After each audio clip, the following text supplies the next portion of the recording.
Hello everybody, it's Romania Black, and we have officially started Volume 5 of Heaven Official's Blessing! I'm really looking forward to this volume, but I'm a little bit trepidatious because we've started out pretty chaotic. Like we talked about in the last episode, or the last chapter set, things are pretty crazy right now. Like the Heavenly Realm is a mess.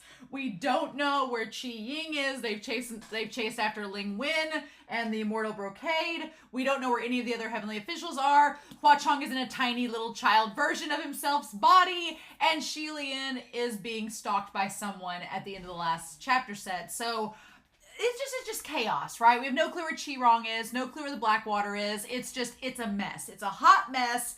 And this volume has a lot going for it. We're like right there. We've got all of this to get through.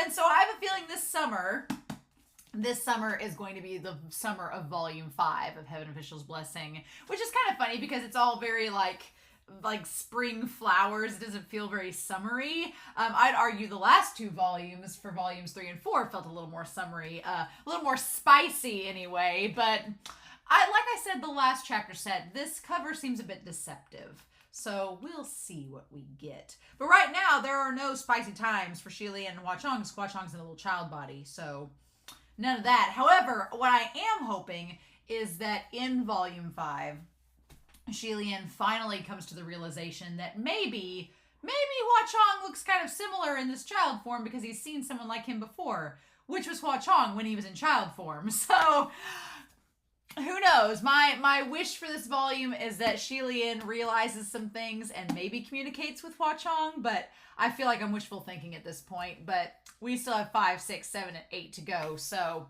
we'll see. But I have a few comments real quick before we start this chapter set.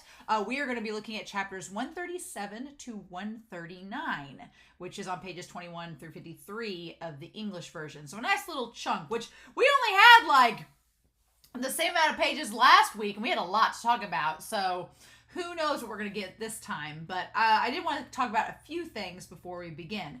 Goldman talks about how Hua Chong calling Ling Wen cruel and heartless and merciless in the last few chapters is very reminiscent to how Ling Wen talked about Hua Chong in Volume 1. And I was like, oh. And Shi Lian seemed rather skeptical of her words for Hua Chong back then, and in the last couple of chapters seemed a little bit skeptical of Hua Chong's words of Ling Wen. So I think that MXTX is trying to paint us a picture of, just like we couldn't judge Hua Chong by his cover, we can't quite judge Ling Wen. There's a connection there, and there's a lot about Ling Wen we don't know as the audience, and we just need to wait until MXTX decides to give us that information. That seems to be the case. SQQLBH314 talks about how Shi Lian has a slight dark and twisted side, especially which we see through how they react to Hua Chong and Qi Rong, right? Because Shi Lian, there is a little bit of a twisted side to him when he feeds Qi Rong and Shi Ying the his cooking that essentially feels like it's poisoned, and they're gagging on it, and Shi Lian's like, oh no. It does feel a little bit sadistic, right? And Anime Annie kind of talked about that too, saying that Shi Lian has kind of a sadistic side. But it's interesting because it comes out more when he's around Hua Chong. So it's almost like Hua Chong is bringing out that true side of Shi Lian that maybe he doesn't even realize. Here's the thing. We found out in Modao Zushi that Wei Wuxian and Lan Wangji have a kinky side. So maybe Hua Chong and Shi Lian are kind of like the more mischievous tricksters of the MXTX couplings. Don't know. Anime Annie also explained to me how to pronounce Amitabha. There we go. Amitabha. When I looked at the word, I want to do Amitabha, which is not right. So Amitabha is how you pronounce the cultivator that uses the Heaven's Eye in the last set of chapters we've looked at. So thank you, Anime Annie. And then finally, Reiki talked about how on the Discord that there is a new, and my dog's just got a new squeaky toy, so if you hear squeaking like that, that's what it is. But essentially, apparently there's been a new set of content come out with Heaven Official's Blessing that's 100,000 words, and then 10,000 of which are an entire new chapter. And we were talking about in the Discord because I don't want any spoilers. I don't want to know the new content that's added, anything like that. My hope, and we talked about this in the Discord, my hope is that they release the 10,000 word bonus chapter as an extra for volume 8, because they haven't even put volume 8 up for pre-sale yet. They haven't put volume 7 up for pre-sale yet. So I'm hoping that when they do that, they'll add on that extra chapter. That'd be great. And then worst case scenario, I hope they publish, like, if they don't publish it at the end of volume 8, like add in all the extra stuff, it would be really cool if they added an extra appendices in volume 8 to show all the like extra 90,000 words of context and then the extra bonus chapter. But worst case scenario, they release like another version of volumes 1 through 3, because Reiki said most of the new content is in volumes 1 through 3, that they release all the new content in like updated editions. I would buy the updated editions because I want to support MXTX. I want to support her and her work. So I would buy the updated editions, but I'm really hoping it would be cool if they just put them all in volume 8. At the very end, had a big old giant section, like make it this big, I don't care, and then just went from there. That would be ideal, but I don't know what they're going to do with it. So in any case, if for some reason I get to the end of volume 8 and they haven't come out with an English translation of the new content, I am sure by that point people have translated it, and I'll just find it online and ask Patreon if they can find it for me. And I'm sure somebody by that point, when volume 8 comes out in English, will have it translated if it's not included. So, or they'll do like a regular edition and a special edition of volume 8 with the new stuff. Either way, kind of like I got the special edition for Modao Zushi, the final volume, that had extra stuff in it. So I'm fine with that. We'll see. But yeah, I'm really excited, y'all, to dive into these chapters and see what we get. When we last left off, Shi Lian was about to go outside with Huachong, and then apparently somebody was looking for them. So they're like, let's go back inside. So we'll see, right? But yeah, let's not waste any more time. Cheers. We are going to start Heaven Official's Blessing, chapters 137 to 139. And we are going to do that here in 3, 2, 1, and let's go. Chapter 137, Upon Barren Hills, Rioting the Black-Hearted Inn. The Black-Hearted Inn. I said in the last set of chapters that this gives me very much Modao Zushi vibes when they go into the restaurant or go into an inn to stay. I'm getting Modao Zushi flashbacks. But in Modao Zushi flashbacks, there usually was a little bit of spiciness or some romance. Don't know if we're going to get that here, especially with Huachong in like 10-year-old form, right? So the store owner was taken aback. Are you sure you're not mistaken? Yes, that one. He just rushed up himself to grab for the robe. He picked Huachong up and dashed to the back of the store, slipping behind a set of curtains. In the changing room, the clothing store was a daring one, and an innovative one at that. There was a small stall inside for changing, so those who came to purchase clothes could try them on the spot. Oh, so we're going to give, like, they went to a changing room. A moment later, a luxuriously dressed cultivator walked past the clothing store, grumbling as he rubbed his forehead. Oh no, it's the mob. Okay, the mob went to find him. Forget it, let's hurry. I need to go to the toilet again. What? There's plenty of people who want to ask if they saw. Did you see a white-clad cultivator with a small child covered in bandages pass by? Oh, but he doesn't have bandages on anymore. Uh-huh. They yanked it open and there was a shriek. Oh, so they showed them over to the changing room when they pulled back the curtain. Behind the curtain sat a woman, her long raven hair twisted in a loose bun, her neck slender and white, and a black choker and silver chain circled around. Her robe was half stripped, revealing her snow-white shoulder and a small bit of her back. It looked as if it was about to drape and fall, making one's face burn and heart raced. What? The figure of the woman trembled as she covered her face with her sleeves and whimpered softly, as if she was shocked and terrified by a sudden and brutish act. He instantly dropped the curtains. Ah, I'm sorry! Oh, and they all screamed too. Oh, what a sin, what a sin. They all covered their own eyes. Using this chance, the woman whipped around. Who else could it be but Shi Lian? Wait, what? I'm going back to that description. Hold on, we're going to go back to that description in the discussion. Wait, what? Huachong was sitting in his arms and was only blocked from view by Shi Lian's body. Although Shi Lian was a man and his shoulders were wider than an average woman, he only pulled down half his robe to expose the best angle, creating the perfect effect. Oh! With one arm full of Hua Chong, Shilian lifted the skirt with his other hand and dashed past the screaming monks and cultivators with their eyes closed, fleeing away like the wind. The store owner and ladies were dumbfounded. The store owner had wanted to stop him, but opening and closing his mouth, he looked down at the gold foil that could easily buy 2 sets of clothing and more. Then he shrugged and stopped caring. Oh my gosh! What, Shilian? Shilian dashed madly the entire way with Hua Chong in his arms, leaving nothing but clouds of dust. The passerbys on the street only saw a blurry shadow of a woman holding a child fly by, as lithe and ferocious like a jaguar, creating clouds of suffocating dust. They choked and coughed, their eyes unbelieving. A small food stall on the side of the road was covered, and the owner started cussing. What's wrong with you? Shilian spared the time to turn his head and shouted loudly, Everything's wrong! I'm sorry! He heard a hollering from behind him, Stop right there. He looked back, and it was the mob who charged out of the clothing store. I really wonder what's on the minds of people who yell, Stop right there. It's obvious the one they're yelling at won't stop. Instead, they just hold their breath and run faster. Shilian thought, he immediately put his mind to it and dashed away faster. With this large crowd running in the streets, more dust flew and choked the air. The food stall owner couldn't even curse anymore, flipping his own pot from anger. Why the F do I even bother? After chasing for 4 hours, sure enough, the monks and cultivators who were yelling as they ran finally were losing their breaths and their steps slowing. As for Shilian, who was experienced in the art of escape, he soundlessly persevered to the very end. Once the mob had lost their tail completely, he put Hua Chong down and stood on the side of the road gasping for breath. Hua Chong held his shoulders and said in a low voice, I love little child. Hua Chong is like, Don't breathe too harshly. You'll hurt yourself. He looked up and saw Hua Chong's small frown, but since he still wore the face of a child, he couldn't help but laugh out loud. He laughed too abruptly and a sharp pain shot up from his ribs, and he held his sides. Seeing Hua Chong look dismayed, he waved his hand. Oh, it's nothing.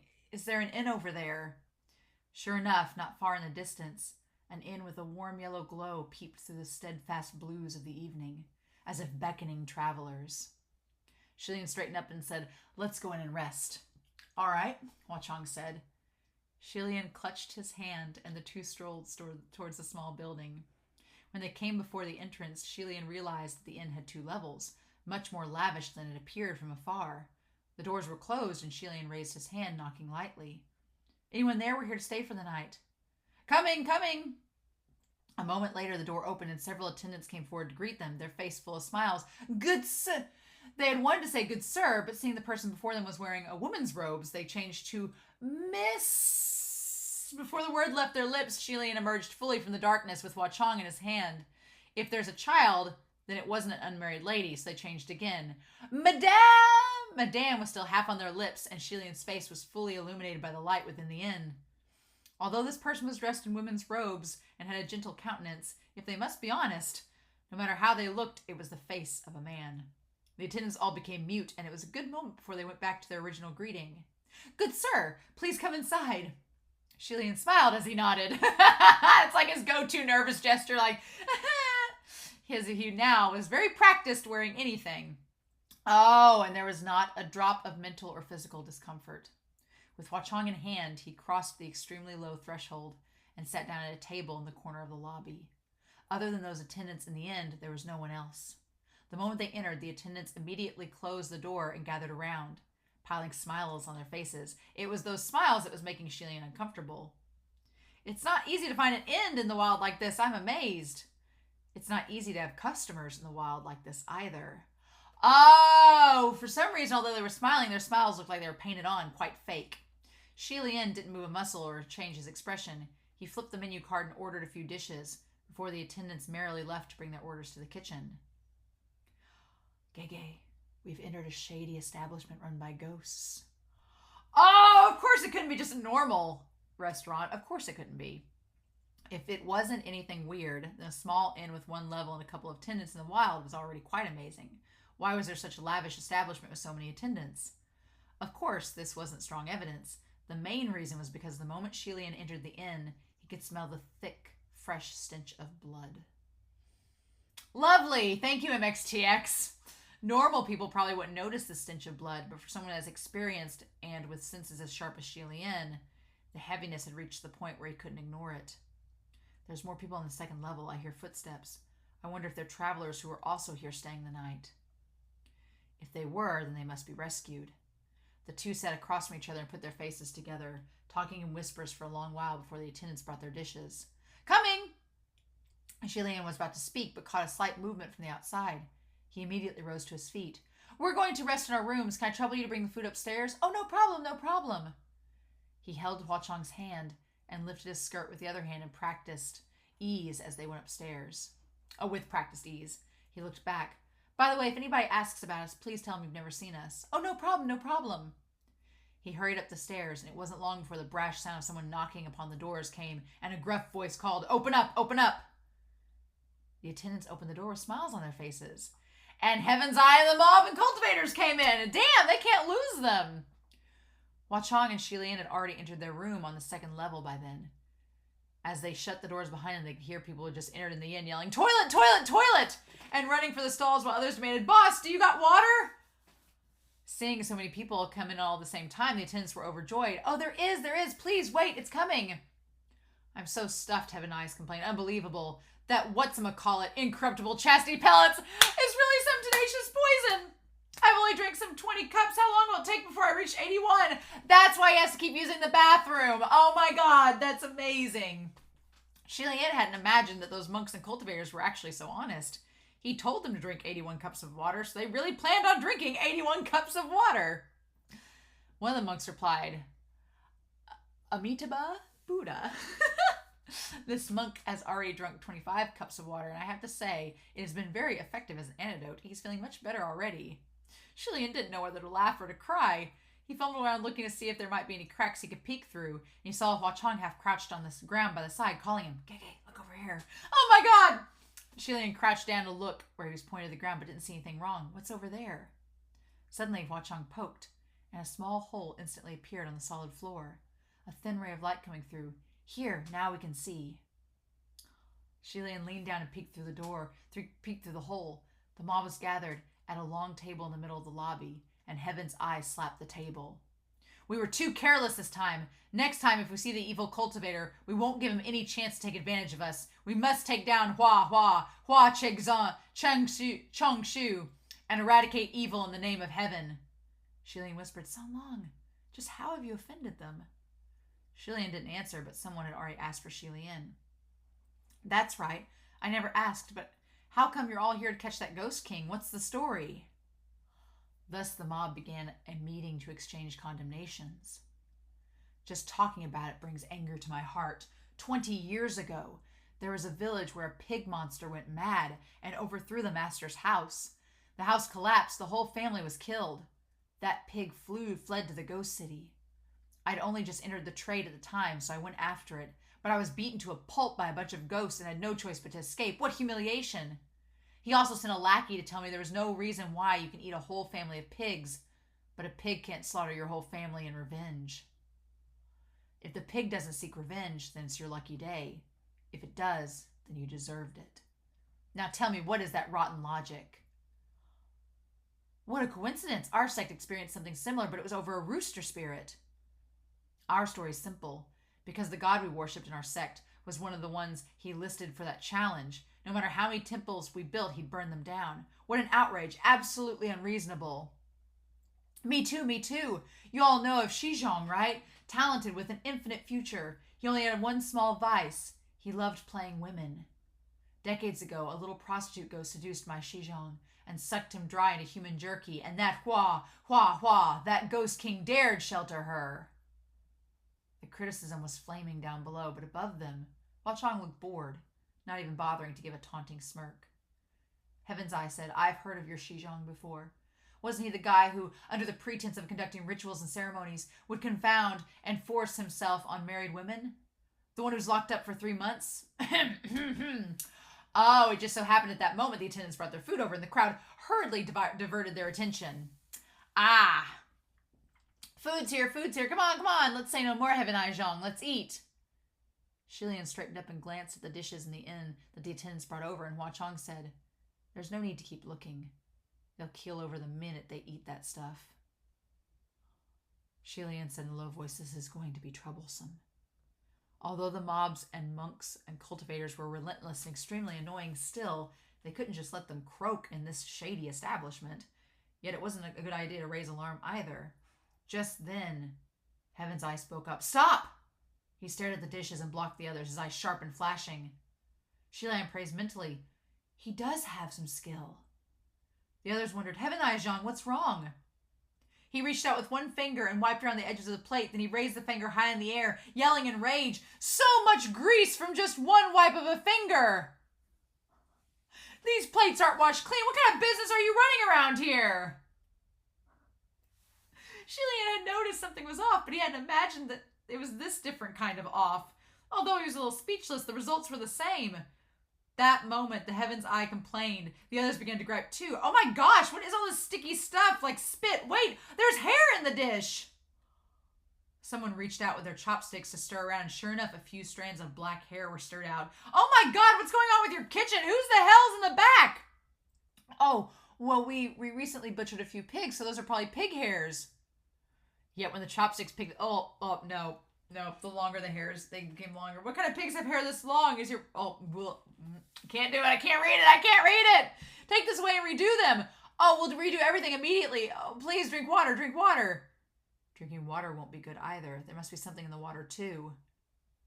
Just then, as the water was about to reach the lips of the mob, the Heaven's Eye called out again. "Get back here!" The attendant returned, smiling apologetically. "Does my Lord Daozhong need anything else?" "Let me ask you, have you seen a very bizarre woman with a small child come by?" he asked. So he did inquire after all. Thank goodness I've instructed for them not to tell him, Shilian thought. Yet who knew, just as he was thinking this, the attendant responded without pause. "Oh, I have! Of course!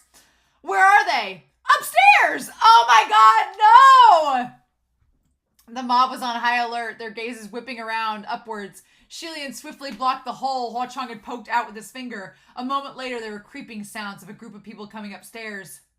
Shilian skulked to the door, listening to the footsteps. It seemed the attendant had led the mob up, sneaking towards them. His left arm held Hua Chong, his sword clutched in his right hand, Ru Yi next to his person shielding them. All weapons at the ready, he was tense and on guard. However, those footsteps passed right by their door and continued down the long hallway. Puzzled, Shilian pressed against the door and looked out through the cracks. The mob had passed by his room and was surrounding the entrance to another room. Inside the room seemed to be a person. A faint light filtered through the papered windows and reflected a silhouette of a woman sitting by the table side. Oh no, Shilian gonna have to save her, thinking that she's in trouble. Chapter 138, upon barren hills, riding the black-hearted inn. 2. He would have never imagined the attendant would actually keep their word and didn't give them away. It was someone else they spoke of. It seemed, other than the two of them, there was another very bizarre woman with a small child that had come into the inn to lodge for the night. Oh, could it be Ling Wen with the brocade immortal and like maybe the ghost is like a baby? I don't know. Heaven's Eye and his group eyed each other and made hand gestures almost uniformly, ready to kick the door open. Suddenly, the light inside the room was extinguished and the silhouette disappeared. Then there was a thud, thud, thud, a series of fast and hurried footsteps, and the woman yanked open the door, cussing. "What are y'all stinking men doing gathered outside my door in the middle of the night? Your grandma wants to take a bath. What are y'all planning? Huh?" This woman was slender and sensuous in figure, her unpainted face heavenly. Although she had the air of a fighting cock, she was nonetheless wholly a woman. She clicked her tongue and rolled up her sleeves and continued cussing. "And it's a bunch of monks and cultivators, too. Aren't y'all religious priests? What happened to your chastity vows?" The monks mumbled, "It's a misunderstanding. It's a misunderstanding." That woman raised her brows impossibly high, raising her hands as if ready to strike. "I don't care if it's a misunderstanding or a meeting. Leave now or this grandma will grant y'all a nice tub of bath water." Oh, Lady Donor, how can you be like this? Watch your virtues. Let's get out of here." Although Shilian didn't recognize the woman's face, he still felt her voice and her aura were extremely familiar. A moment later, he exclaimed in a whisper, "Long John." Oh, that's right. It's her. Oh my God. It's her with the ghost because they escaped with the ghost baby that Moochie. Oh, with the fetus spirit. Oh, that's right. It's her, Hua Chong responded. Seeing the crowd disperse, Lan Chong seemed to let out a sigh of relief. She glanced around and hurriedly went back to her room, shutting the door. She wasn't covered in heavy makeup, showing the world a plain face. While there were quite a number of wrinkles around her eyes, her age apparent, she was unexpectedly somewhat elegant, and Shilian almost didn't recognize her. If she presented herself like this the day at the Great Martial Hall, Pei Ming's claim to innocence might not have been as convincing. Before, when Mount Tonglu reopened and the ghosts were aroused for the first time, there were a significant number of monsters and demons that escaped their seal from all around, and Longchong and the fetus spirit were among them. If the very bizarre woman attendant the attendant meant was Longchong, then didn't that mean the child she had with her was... The fetus spirit must be with her. That creature's too dangerous. We can't let them run loose like this. However, the inn they were in was already a shady one, and there was a band of mortal masters in pursuit of Huachong. It wasn't going to be easy for them to capture them under these circumstances. The crowd of monks and cultivators made it to the staircase, and the attendant asked, "So, was it not the person my lords are searching for?" "It's not." "Have you seen a cultivator with a small child?" "There isn't a child, but there is a cultivator who's by his lonesome." The mob, they were spirited once more, and they said, "Where is he?" "Over here." This time, he was pointing to a different room. That crowd eyed each other once again, and they skulked over to his lead. Yet unexpectedly this time, when they were but 3 feet away from the door, there was suddenly a sharp sound that crackled through the air. A yellow talisman shot out from the cracks of the door, brushing past the Heaven's Eye's cheek and nailing itself to the wall behind him. Stunned, the crowd went to take a look at the talisman and found it was half embedded into the wall like a steel plate. Several of them were about to charge in the room, but the Heaven's Eye stopped them. "It's not him, but it's still someone impressive, so don't be rash and start things." "Sorry to have disturbed you, skilled master. This is but a misunderstanding." The one inside the room didn't respond, truly the style of a skilled master. "Well, who is it? Who's the cultivator?" "Daozhong, why did you say it's not him inside the room? Wasn't the hand of that rubbish cultivator who hurled hidden weapons just as forceful?" Rubbish weapons. Shilian had to really think about it before it dawned on him that the hidden weapon was its incorruptible chastity pellets. "Well, all right." Heaven's Eye replied in a low voice, "Of course it's not him. They both hurled hidden weapons, but the hands and strength of the one inside the room was slightly weaker than that rubbish cultivator." He hadn't finished his sentence before another 7 or 8 yellow talismans came shooting out from behind them, nailing onto the doors and walls like arrows. The crowd was terrified and fled downstairs without a word. Seeing everyone had gone, Shilian stealthily approached the door, pulled out a yellow talisman from the wall, and returned to the room. Huachong used 2 fingers to ignite the yellow talisman, and with just a glance, he tossed it lightly away. Heaven's Eye really isn't too bad. On the surface of that yellow talisman was a layer of spiritual aura, which is why it was sharp as knives, strong as steel when it shot out and cut deeply into the wall. Earlier, however, when Shilian hurled those meatballs with so much might they shot like iron pellets, it was all through his own strength without any added spiritual powers. After all, he had spent centuries without spiritual might and had long gotten used to depending on himself alone for doing anything. And instead of depending on spiritual powers, Heaven's Eye had used this to determine the difference in strength. Shilian couldn't help but wonder just how many different kinds of people are gathered in this inn. Why is there even a cultivator lodged here? Could he also be here defeating evil? It's normal if those mundane monks and cultivators notice nothing. But with this individual's skill level, how can he not sense anything weird about this inn? Either way, now I absolutely cannot let those monks and cultivators discover San Long is here. If they start talking and that individual in the room overhears, that might add one more to the chase. This one might not be easy to deal with as the group of them. The mob went back downstairs and returned to the lobby, sitting back down at the long table. Shilian peeked through the hole Huachong created, and the attendant said, "I'll go have the kitchen prepare your orders again right away. Pray my lords wait a bit longer." "Wait, take the waters away too. Wash your cups properly before serving them." "Oh, of course." Oh my God. The attendant left with a face full of smiles and was probably headed for the kitchen. Shilian seemed to recall that the kitchen was located behind the inn, so he picked up Huachong and flipped out of the window to land outside the inn. He circled to the back and picked up a few small pebbles, clutching them in his hand in case he'd need them to use them for later. He skulked to the wall outside the kitchen. Huachong poked again, and a small hole appeared on the wall, as if it was made of tofu. He's just boop.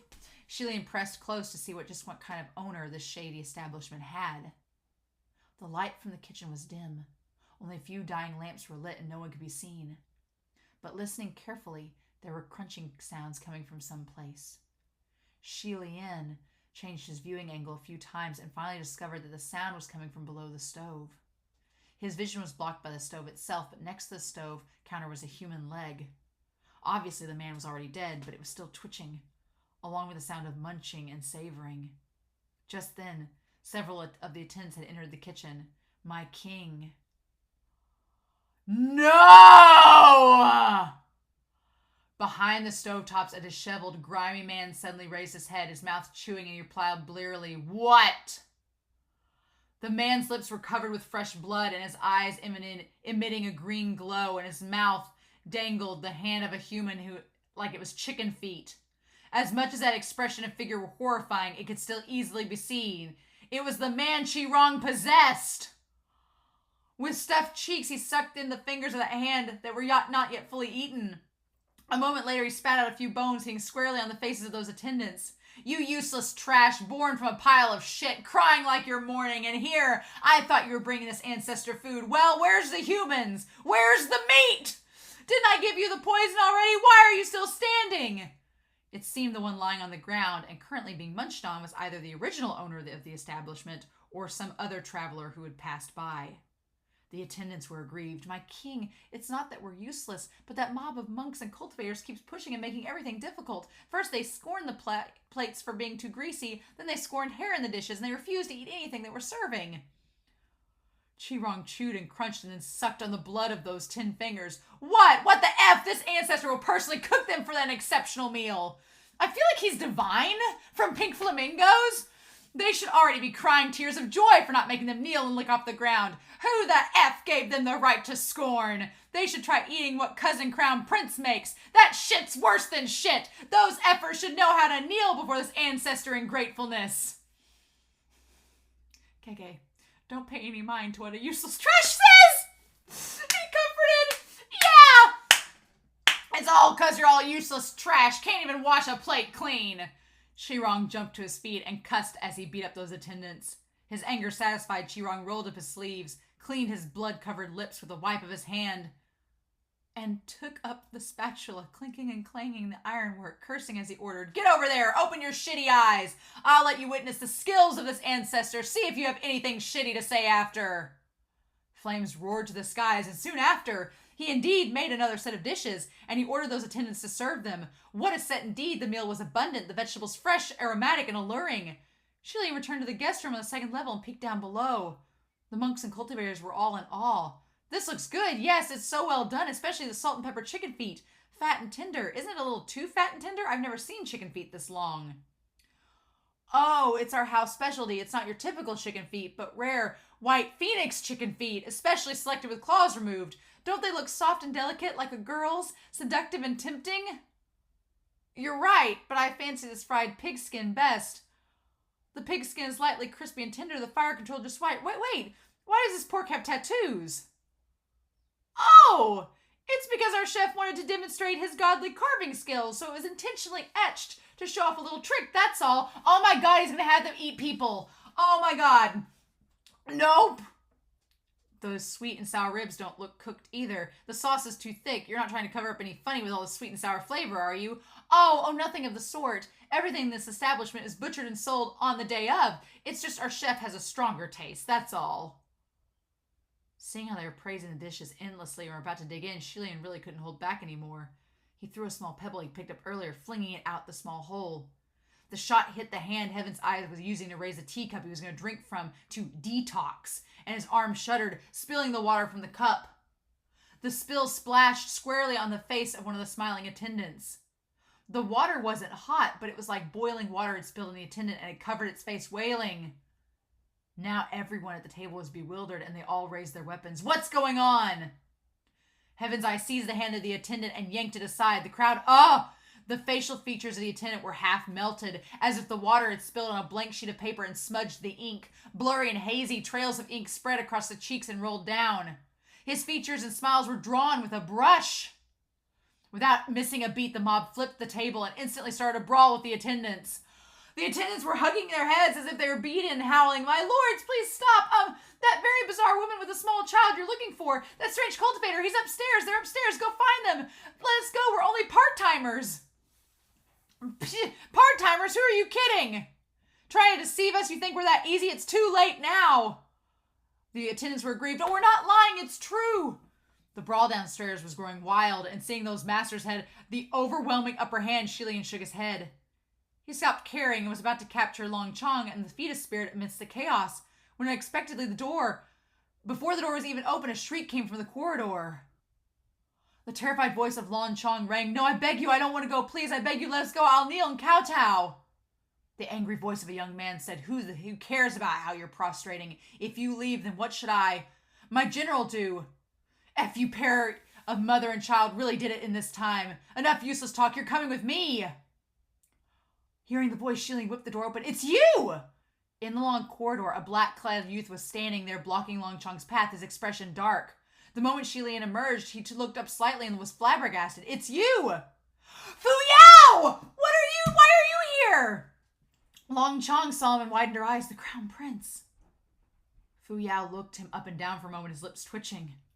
But at least his eyes didn't roll. He asked back, why are you here too? Shilian looked down at himself and hurriedly stripped off the woman's robe and replied, It's a long story.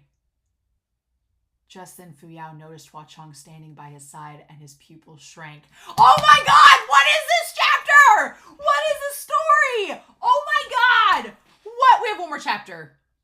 Upon barren hills, rioting, the black-hearted inn. 3. You! Fu Yao blurted. Hua Chong humphed coldly and ignored him. As for Long Chong, the moment she saw them, she turned to bolt, and Fu Yao noticed and whipped around. Stop right there! He hadn't yet stepped out when a long white silk band flew out and strapped her ankle. Long Chong immediately tumbled to the ground, hugging her belly as she flipped over. It seemed the fetus spirit was hidden in her belly again. Shilian said as he pulled Ruyi back, If you wanted her to stop, you shouldn't have done this. You should have done this. Just shouting is pointless. By the way, you were talking about your general earlier. What happened to him? Fu Yao didn't respond. He humphed and went to seize Long Chong's arm, looking like he was really furious now.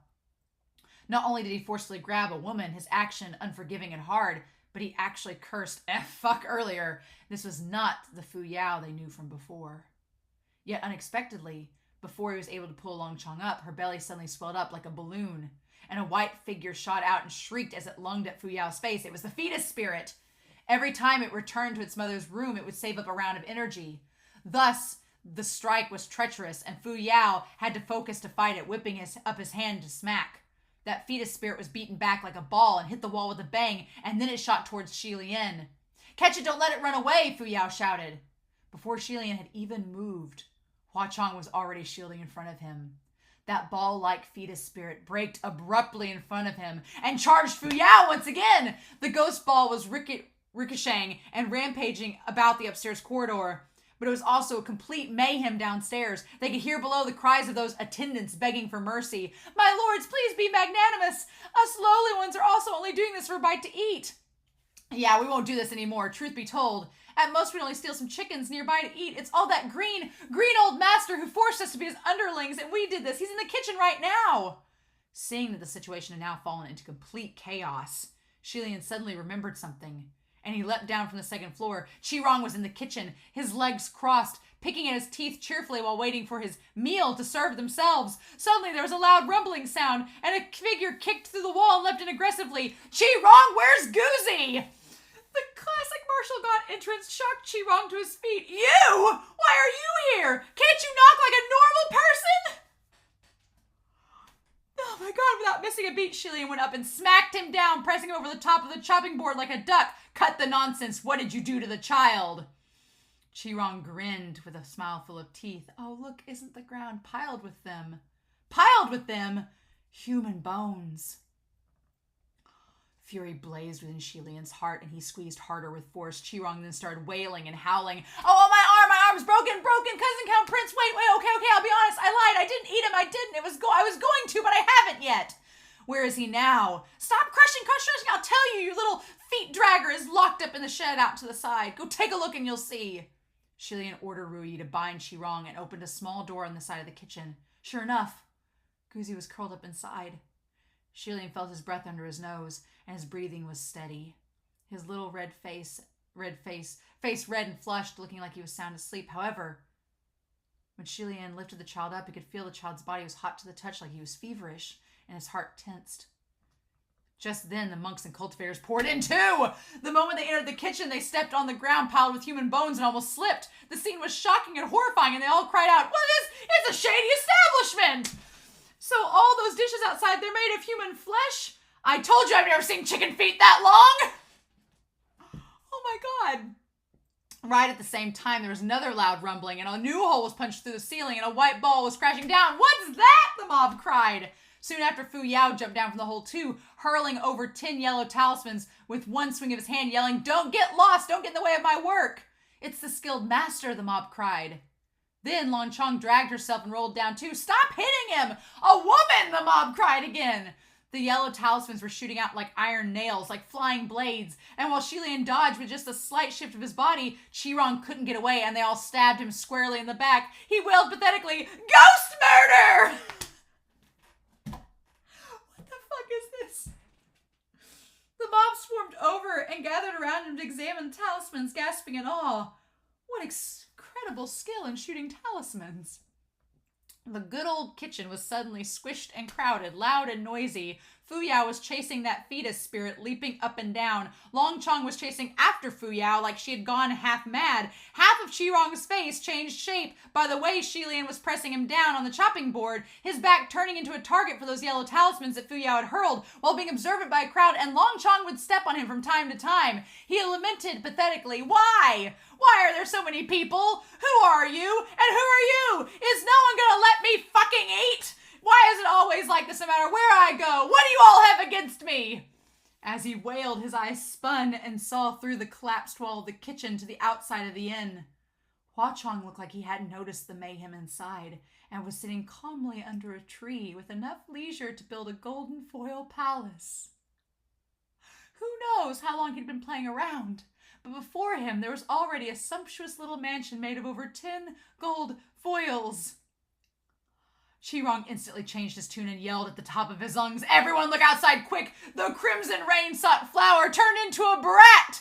If you hold grudges against him, go now! Don't miss this chance! If you pass through this village, there won't be another shop!" Before he finished, a chilling, glistening butcher knife. Bloody butcher knife was thrust into his mouth between his teeth.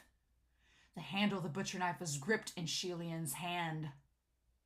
What are you yelling about?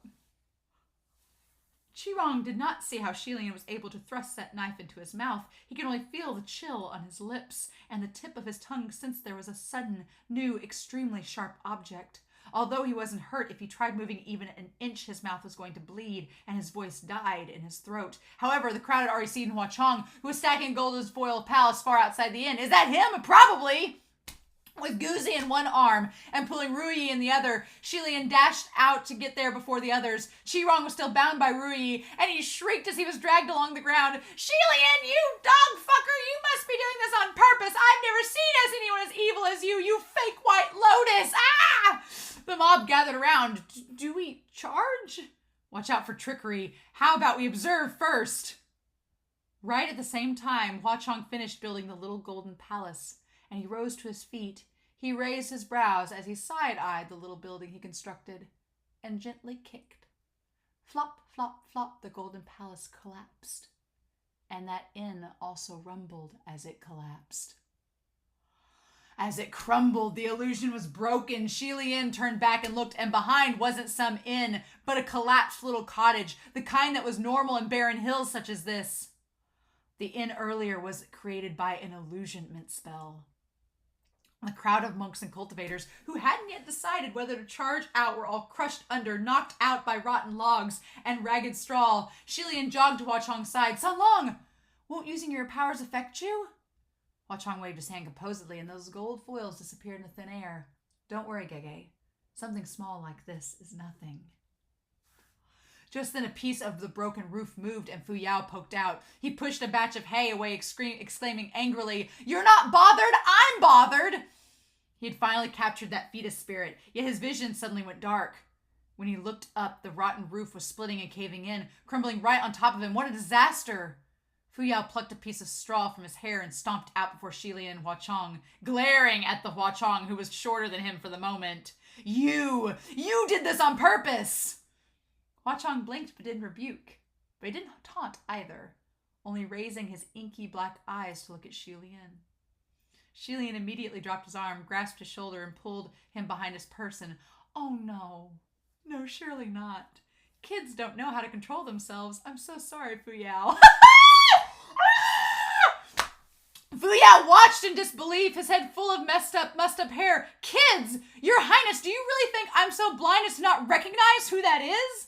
Shilian replied innocently, what are you talking about? This is a very normal little kid.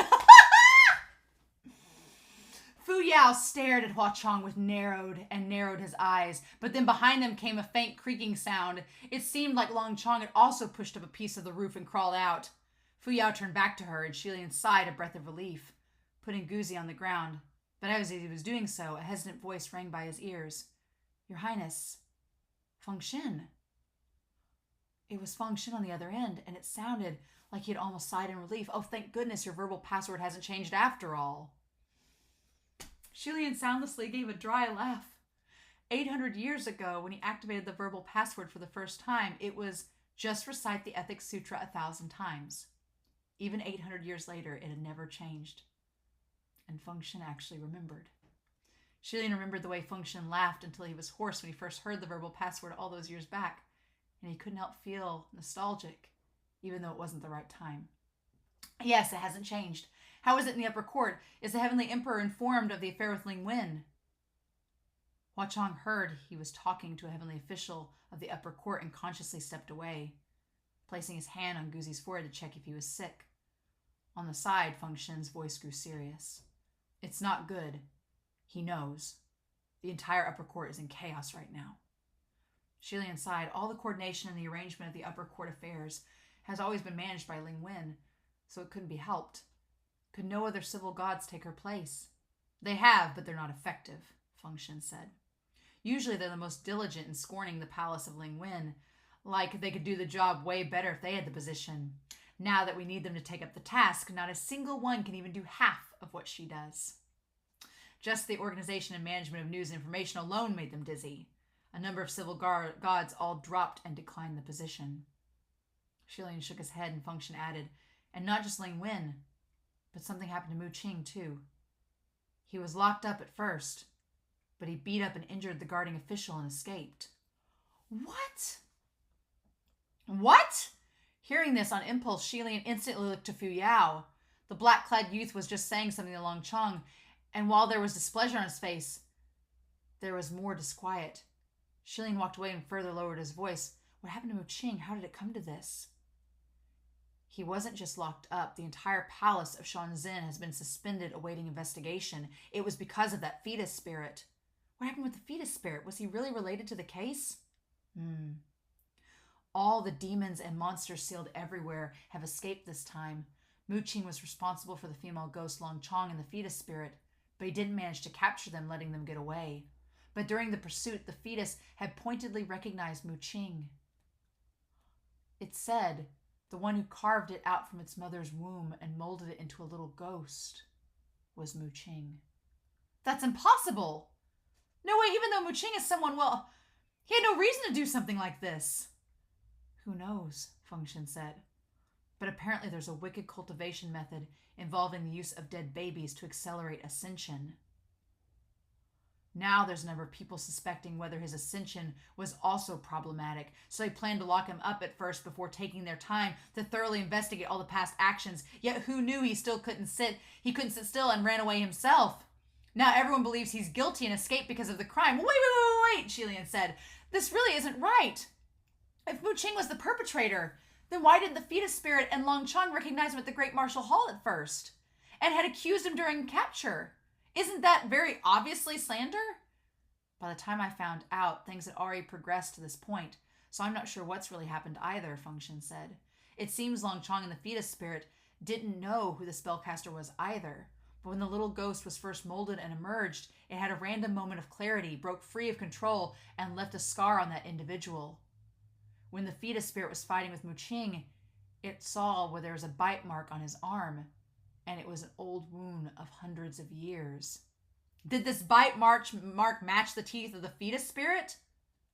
A complete match. And how did Mu Qing explain the scar? He's admitted that he's seen the fetus spirit before, but he doesn't admit himself to be the perpetrator.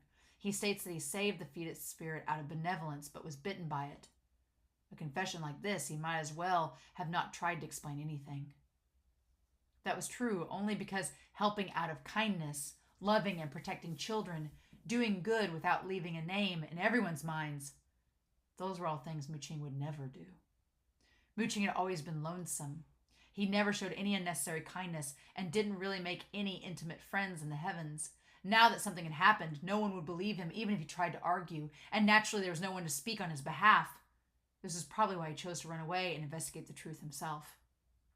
Things are still out of control here, Your Highness. Where are you? The Heavenly Emperor said the gathering of ghosts is probably unstoppable by now. Hurry back and join the assembly. Well, I'm currently... Before he continued, Fu Yao's cold voice suddenly sounded from behind him. Who are you talking to? Oh my God! What was this chapter set? What did I just read? What? What just happened? Oh my God! Why do I doubt you? MXTX, I should never doubt you ever.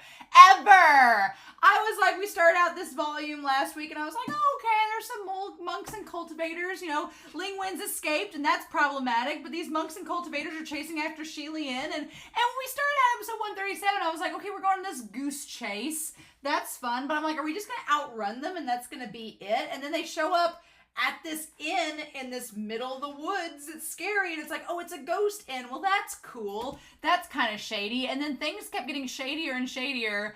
And then the moment that we find out that Qi-Rong is there, it was like, oh my God, of course he's there. MXTX can't go 10 chapters without mentioning Qi-Rong at this point. He's too funny. He's too much of a trash king. No. And not only is he there, running the kitchen, still in Guzi's dad's body, only now he's eating people in Guzi's dad's body. But Lan Chong is there, the fetus spirit is there, Fu Yao is there, Feng Shin's talking to him, Mu Qing's on the run too.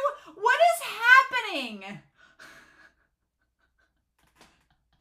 What is happening? Everything's gone to hell in a handbasket. I'm like, what? And then Shi Lian's like, this is a very normal boy that I'm traveling with. And he's like, I know who it is. These set of chapters were so chaotic. I could not read fast enough. This volume so far, it's like we're just, the roller coaster is in full swing. It's like volume 3 was tick, tick, tick, tick, tick, tick, tick, tick, and volume 4 was like, whoa, and now volume 5 is like, shabah, like just, we can't stop, right? We can't stop at this point. Oh my God.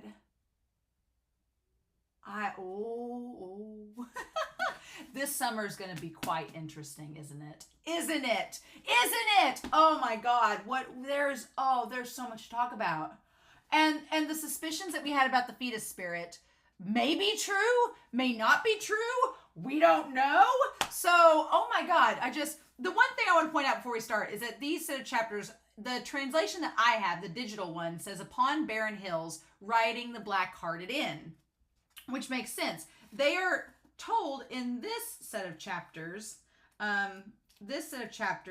that's labeled Out in the Wilds, says out in the wilds, rioting at the Shady Inn. So it's just a slight translation. There are unfortunately no pictures, which I'm very upset about because I was wanting to see a picture of Shi Lian with Qi-Rong smacked against the cutting board. Shi Lian loses his cool with Qi-Rong in this chapter set. And I was like, Qi-Rong, if you're not careful, Shi Lian is going to cut you, because he was very close to doing it in this set. And I was like, and then Qi-Rong, Hua Chong's just having the time of his life. Hua Chong's like, I have done nothing wrong in my life ever. If ever there was, I go to on a weekly basis the Mona Lisa Saperstein meme from Parks and Recreation where she's like, I have done nothing wrong ever in my entire life.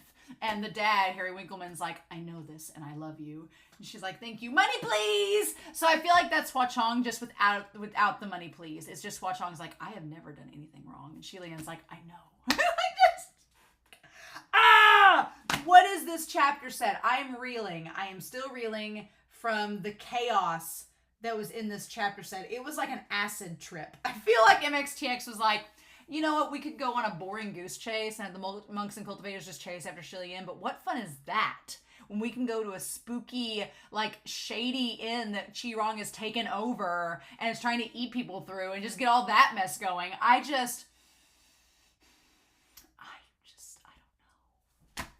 I don't know what to do, y'all. I'm so floored. I am so freaking floored.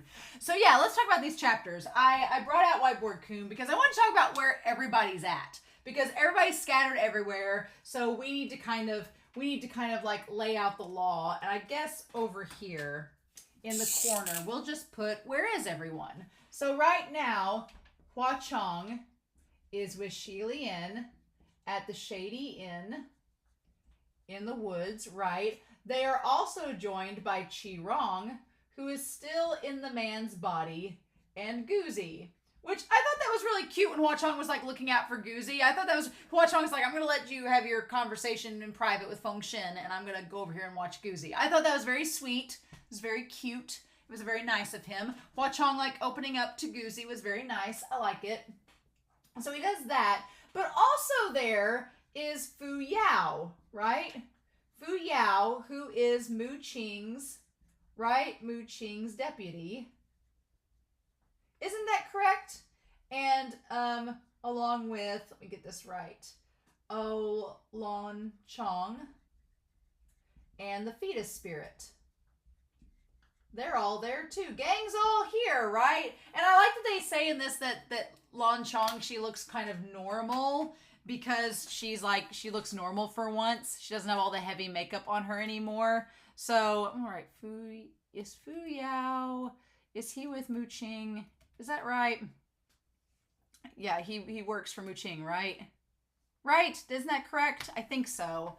I think Fu Yao works for Mu Qing, right? Isn't that correct? It is, isn't it? I think so. Because Nan Yang works for Feng Shen and Fu Yao works for Mu Qing. Is that correct?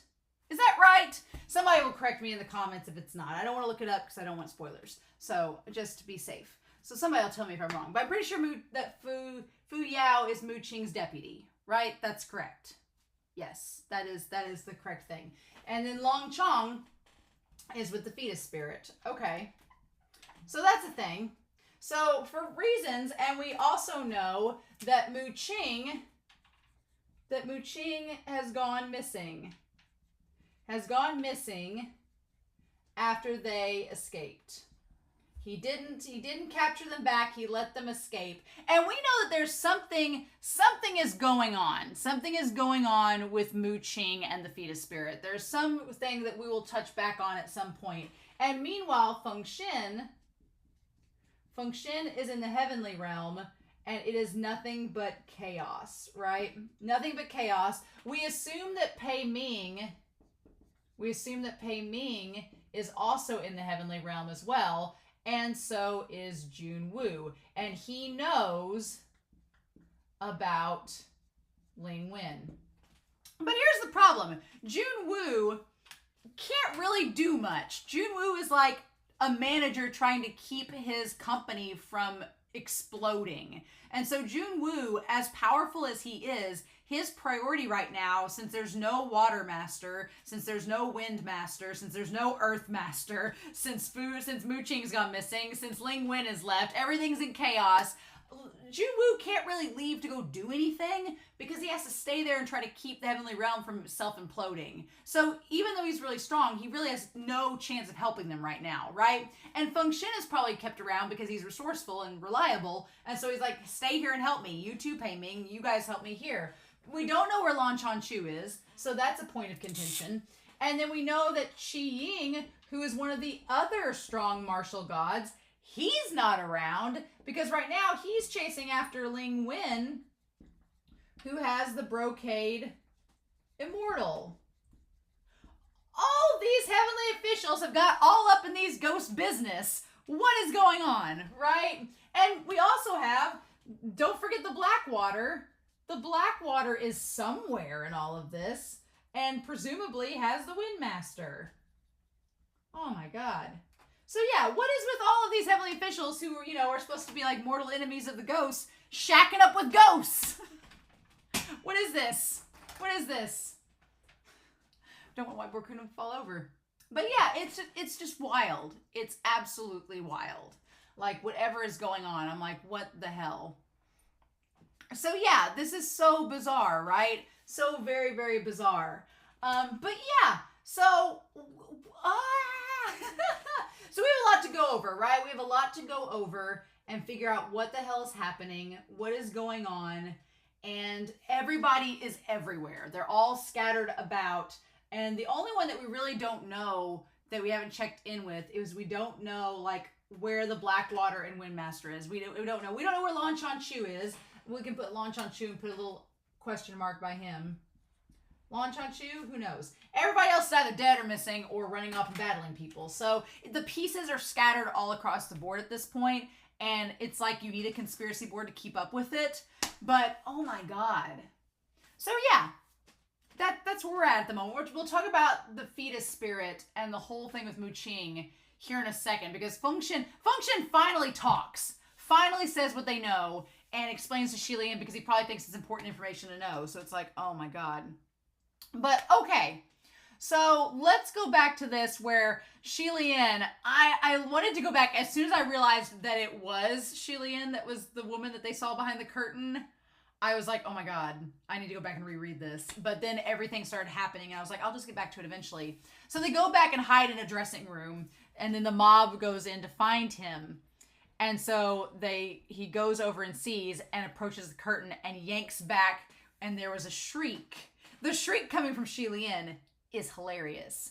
And so behind the curtain sits a woman with long raven hair twisted in a loose bun, which is like Shi Lian, her neck slender and white, with a black choker and a thin silver chain circled around. So hiding the fact that he had the curse shackle, he put the black choker with the silver chain, which looks kind of, I'm not going to say BDSM, but kind of like, okay, all right, Shi Lian.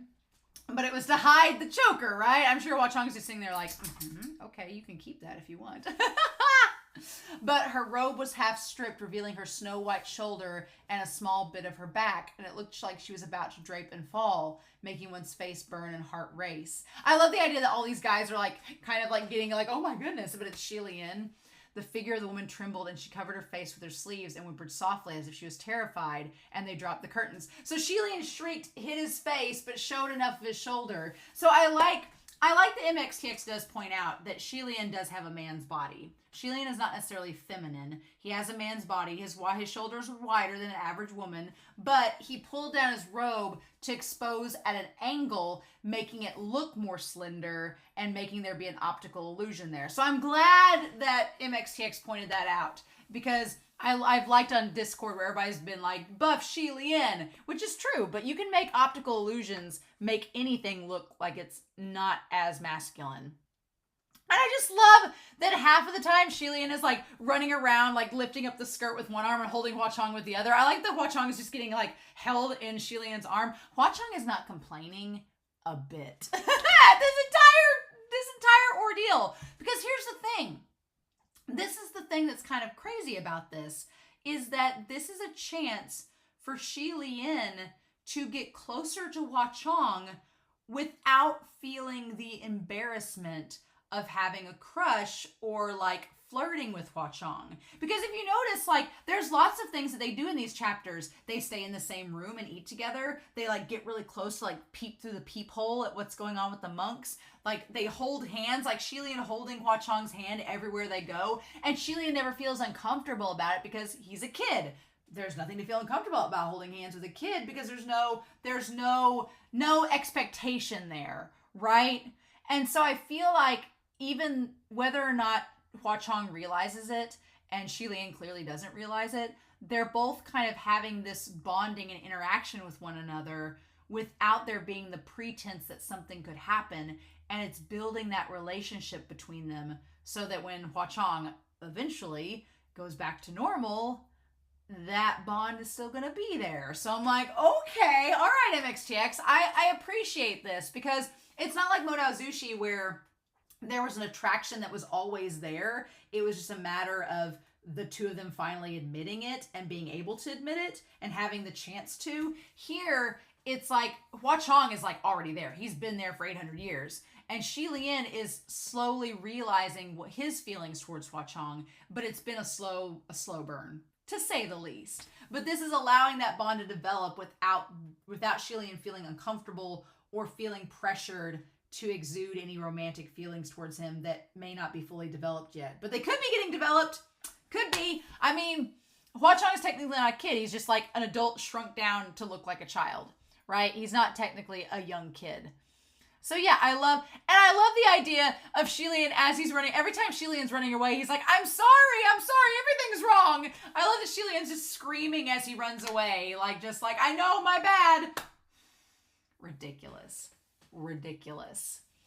And then I like that they acknowledge where the group's like, stop right there. And Shi Lian's like, why do people say, as he's running away, he's like, why do people say stop right there? As if somebody's going to actually do it. I love that little subtle fourth wall breaking. That's really, really good. I like it. And then the one man, I love just the humor in this set of chapters where the shop owner's like, why do I even bother? Like, what's the deal?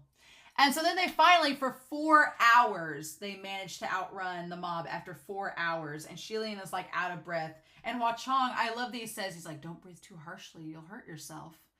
But then when Shi Lian looks up at Hua Chong, it just looks like little chippy Hua Chong. And he's like, I can't take you seriously. You look like a little kid. And Hua Chong is just like, he's like, I wish you'd take me seriously, Gege. And so then they go over to the inn. Like, I feel like Hotel California is playing, like, on a dark desert highway. There's like a little light in the inn, even though it's in the middle of the woods. I think that I'd be like, cool wind in my hair. And like, I saw a glimmering light. It's like, and it's Chi-Rong, right?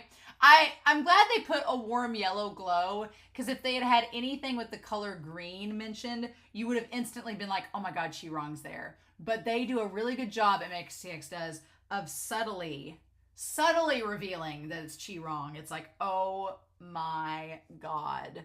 At this point, it should be noted that you have Chi-Rong and Shi Lian both associated with food, which is so interesting to me, right?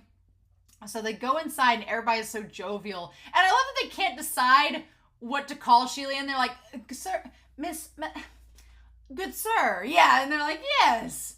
They don't judge Shi Lian for being in a lady's robe. And so then they obviously realize that it's run by ghosts. And Hua Chong's like, this establishment is run by ghosts. It's clearly shady. And Shi Lian's like, yeah, the smell of blood is everywhere. And that's such a weird world building thing where Shi Lian's like, a normal human wouldn't notice it.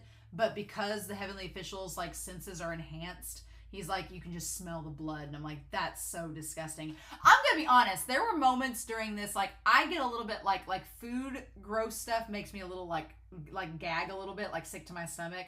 The stuff with the hair and the food, I can't reread that. I just can't. I was like, I couldn't say it. I was like, I was going to gag and like throw up if I said it. I was like, nope.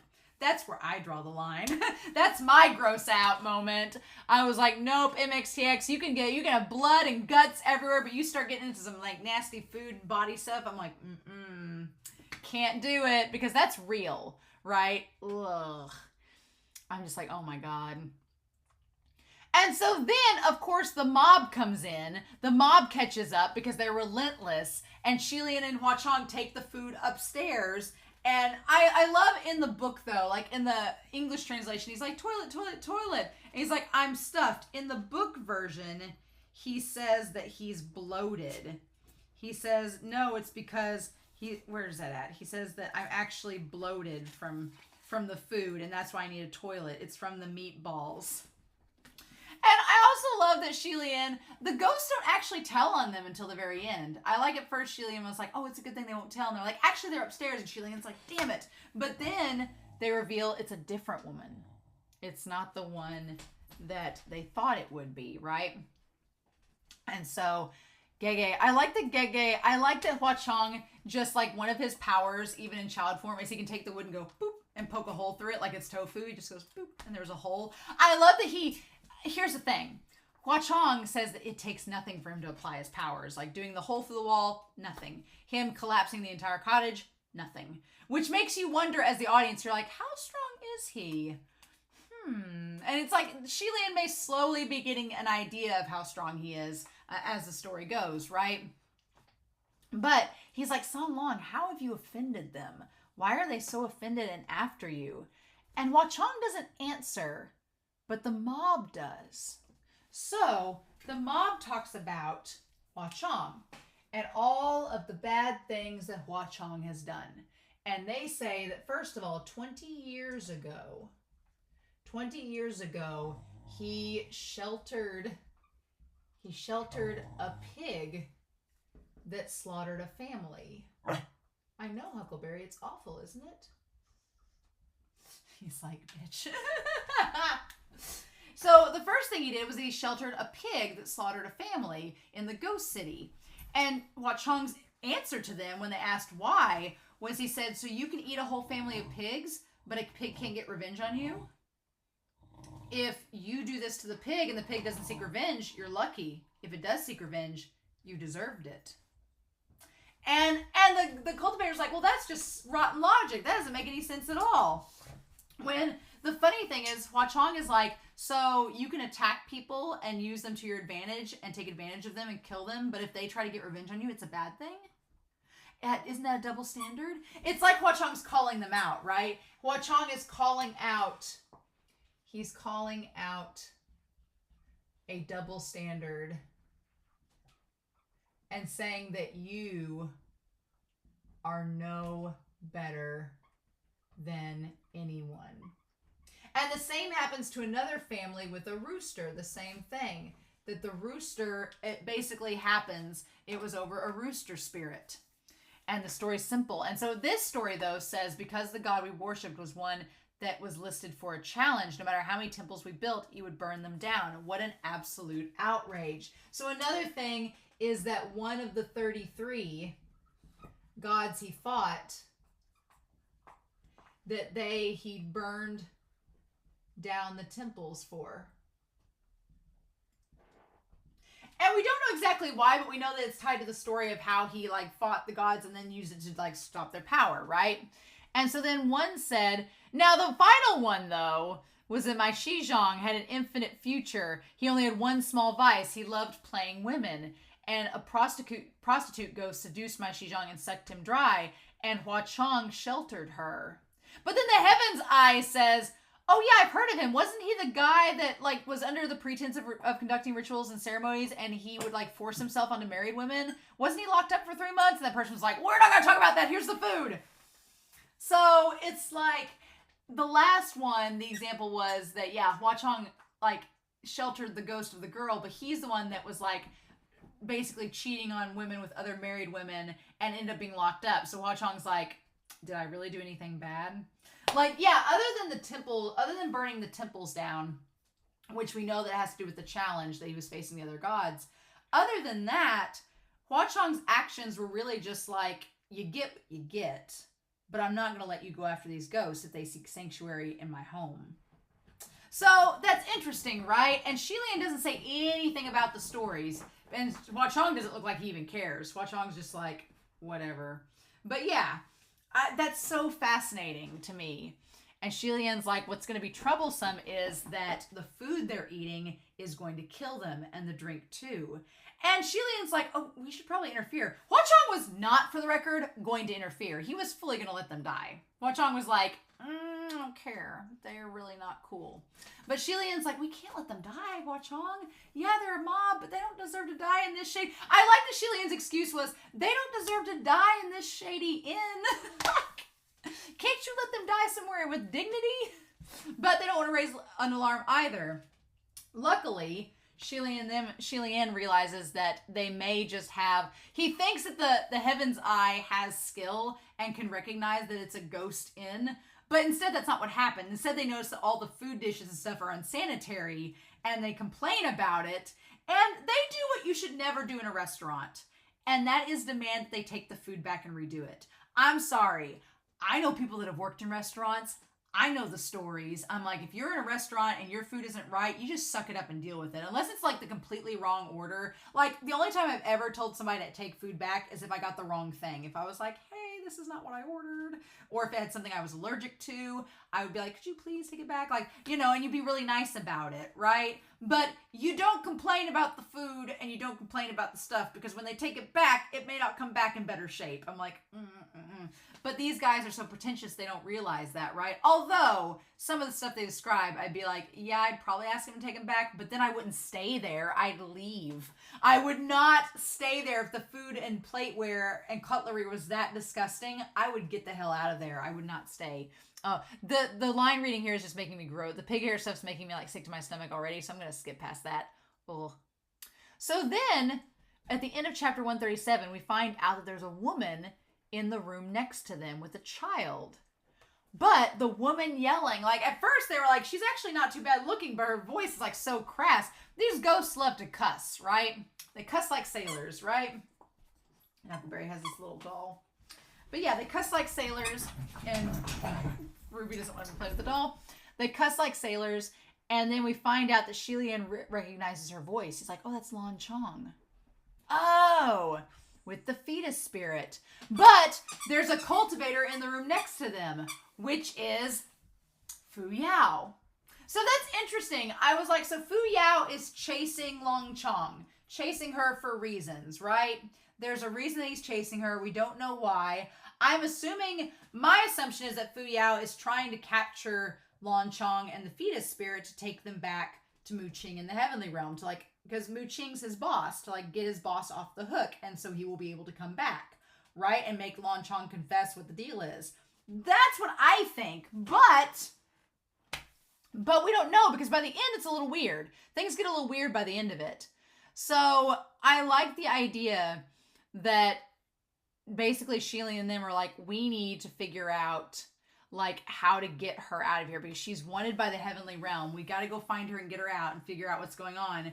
And I love that the Heaven's Eye claims that Shelian's heavenly incorruptible chastity meatballs are like a dangerous weapon, and Shelian's like okay. And we'll talk about Chi-Rong. That little bit with Chi-Rong was absolutely hilarious. I'm like, oh my god.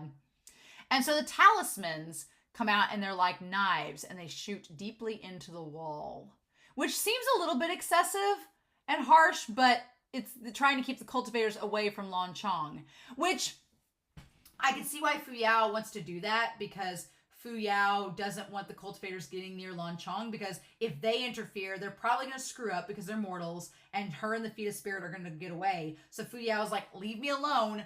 Let me handle this. Get out. Don't butt in where you don't belong. Right? So anyway, Qi Lian is like, this is weird. The kitchen keeps serving weird things. This doesn't make sense. The attendants aren't acting like attendants. They keep bringing dirty dishes out. They act like they've never worked in a restaurant before, because they haven't, because Chi-Rong just hired them off the streets to start this inn up, because that's the type of boss he is. And Qi Lian's like, this seems really fishy. I want to go see, like, what is actually the owner of the establishment like? And maybe go from there. Like, how shady are we talking? Well, then we find out that Chi-Rong is the one behind the end. I missed him. I miss Chi-Rong so much. I'm so glad he's back in the story. I know he's a trash king. I know he's awful. I know he cusses up a storm, but damn is he entertaining. I love him in this story. Every time he comes on the scene, he is so vile and disgusting, and just like, he feels like Divine off the Pink Flamingos. If you've never seen Pink Flamingos before, it's a film by John Waters. It is like from the like late 70s. It is a complete like satire, but the drag queen Divine plays themselves basically. And they're just like, they have the title of the filthiest person on earth, and they revel in how disgusting they are. And they're just like, eat shit, condone murder. Like, and just doing all of the things that now, listening to Chi-Rong in these chapters, I'm like, oh my god, Chi-Rong is Divine. That is from Pink Flamingos. That's his character entirely. I'm like, I want to ask MXTX if they've ever watched Pink Flamingos, looked at Divine in that film and went, that's Chi-Rong. Because it is. It's just like, the filthiness of Chi-Rong and their vulgarity is is divine from Pink Flamingos. Absolutely. I freaking love it because it's just, Chi-Rong just owns every bit of it. And Chi-Rong gets so tortured in these chapters, which is not a bad thing. The thing that is horrifying is that Chi-Rong is eating people in the man's body. Like, that guy's got to process that. That's awful. But again, the crazy thing is that Goozy, he hasn't killed Goozy. He still kept Goozy alive. He tries to tease Chilean about it, and that goes south real quick. That was not the thing to say. And so Chi-Rong is like, do I have to do everything myself? My favorite, though, is when he says, you should try eating what Cousin Crown Prince makes. That shit's worse than shit. And Chilean's just like, it's really that bad, huh? I'm like, Chilean has to know how bad the cooking is. He has to know. But he's just like, and I love that Hua Chong is like, don't pay him any mind. Don't pay any mind to what that useless trash says. The humor in these chapters is some of my best in the whole series so far. I loved it so much. Where he's like, that useless trash, don't listen to him. And Chilean's like, yeah. Like, just, Chilean is like letting his dark side out more and more. And it's from Hua Chong's influence, I'm sure. But Chilean is just letting his freak flag fly more and more. And Hua Chong is just here for him. And it's just so great. I love it. Our little cinnamon bun is becoming a churro. And I'm just like, yes, Chilean, come on. And then so the funny thing is that Chi-Rong is like, you can't even wash a plate clean. And he gets to his feet, takes up the spatula, and starts cursing as he orders around the Iron Walk. I'll let you witness the skills of this ancestor. And granted, they're not great. They find out there's a lot of, he's cooking up human pieces, right? So there's a lot of mistakes. But he manages to make the food look decent, and Chilean's like, what? So it's just like, what? Okay, hear me out. What if by the end of this series, they make Chi-Rong be like their butler? What if Chilean and Hua Chong end up together and Chi-Rong's like their butler and Hua Chong's like, you're going to make us food and you're going to like it. And Chi-Rong's like, what? Like, what if they do that? What if Chilean's like, I'll let you live, Chi-Rong. Even though you're a garbage king and a troll of a person, I'll let you live if you promise to work in the newly renovated Poochie Shrine as our cook. And Chi-Rong's like, I'm never gonna do that. And then Hua Chong's like, are you sure? And like cracks his knuckles. And Chi-Rong's like, I guess I'll cook. Like, what if that happened? What if Chi-Rong cooked their food? What if he what if they made him his butler? I would laugh so hard. I need this to happen. MXTX, change your ending now. Because I'm pretty sure that's not what's gonna happen. But it would be an amazing headcanon. And so yeah, he serves up the food that's like human flesh and just tells them it's like rare chicken's feet or something. And the pig tattoos he carved himself. It's like, oh my God. But then that's when the Heaven's Eye like is about to drink from the teacup, and Chilean like uses the pebble and like fires it like a bullet, kicks the teacup out of his hand, and it gets on the attendant's face, and their face like melts like ink on paper. And they're all like, what's going on? And then from there, it just devolves into chaos. And the attendants try to tell them that, no, there really is a woman and child here. We weren't lying. We just didn't want to tell you about it. And they're like, it's too late. And that's when they go up. That's when Chilean takes the opportunity during the scuffle, seeing that the attendants are going to lose to the mob. They take that moment to go get Lan Chong and the fetus spirit. And that's when they see Fu Yao. And he says, Fu Yao, why are you here? The Crown Prince. Now, one thing about Chi-Rong that I really like is that Chi-Rong still calls him Cousin Crown Prince. Like, even after everything, he still calls him cousin.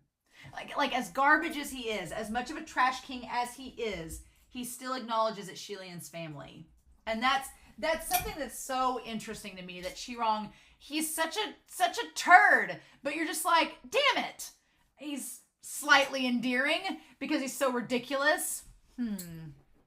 He's like, why are you here? And that's when Fu Yao notices Hua Chong, and he's like, he's here too. And Hua Chong's like, he's like, whatever. And he's like, and that's when the fetus spirit, I like that it's MXTX somehow manages to make it so creepy where the fetus spirit like hides itself in the woman's body and then saves up energy and then pops out of her renewed. It's like, what the hell? And it's like a little white bouncing ball ricocheting off of the corridors. And so it's just chaos at this point.